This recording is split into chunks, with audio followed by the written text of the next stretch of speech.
Tig 70,000 piso ang piyansang binayaran ni Senador Jinggoy Estrada at dating DPWH Secretary Manuel Bonoan. Para po yan sa kasong graft, kaugnay sa mahigit kalahating bilyong pisong kickback umano sa mga proyekto ng DPWH. Git po ni Estrada, gagawin niya ang lahat para malinis ang kanyang pangalan at papasok pa rin siya sa Senado sa Lunes. Saksi, si Joseph Moro.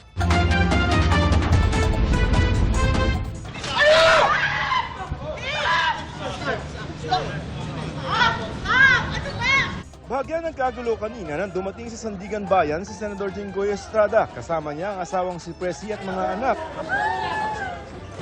Nagtungo rito sa Estrada ilang oras pagkatapos mag-issue ang Sandigan Bayan 2nd Division ng warrant of arrest laban sa kanya. Dito na siya prinuseso at kinuna ng fingerprint ang mga tauhan ng PNP-CIDG. Nagpiyansa ng 90,000 si Estrada para sa kinakaharap niyang kasong graft, kaugnay na umuni pagkamal niya ng 573 million pesos na kickback mula sa mga proyekto ng DPWH.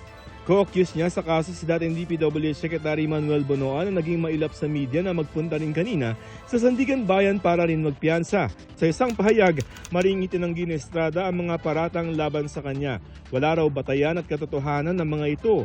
Nagpiyansa raw siya bilang respeto sa ating judicial institutions at nagpasailalim sa jurisdiksyon ng Sandigan Bayan. Ang kanyang pagpiyansa isa sa mga legal remedy na pwede niyang gawin sa ilalim ng justice system ng bansa at balak niya raw gamitin ang mga ito para ipagtanggol ang kanyang sarili at linisin ang kanyang pangalan. Umaasa raw siya sa patas na pagtrato, due process at walang kinikilingang pagdinig. Papasok pa rin daw siya sa Senado sa Lunes. Of course, never naman tayo nag-absent sa Senate. Wala pa namang inilalabas na utos ang Sandigan Bayan 5th Division kaugnay ng isa pang kasong graft ni Estrada at kasong plunder na non-bailable. Ito ang ikatlong beses na nakasuhan ng plunder si Estrada. Ako si Joseph Morong, ang inyong saksi.